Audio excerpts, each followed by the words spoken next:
This is Glenturret Distillery. We're the oldest working distillery in Scotland. We're a very traditional distillery here. We have just 5 pairs of hands that create the whisky from grain to spirit.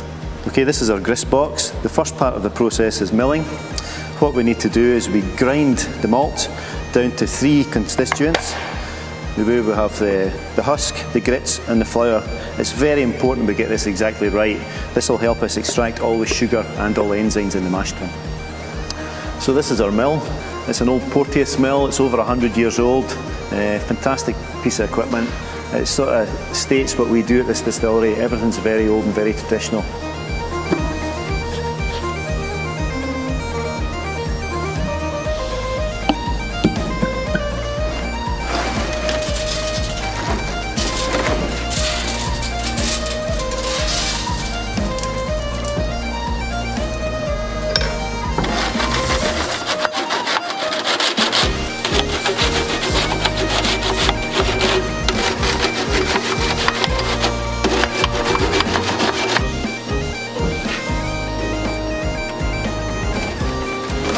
We have a gentleman who comes here once a year and gives it a full service. The rest of the time it's the Stillman on site that look after it.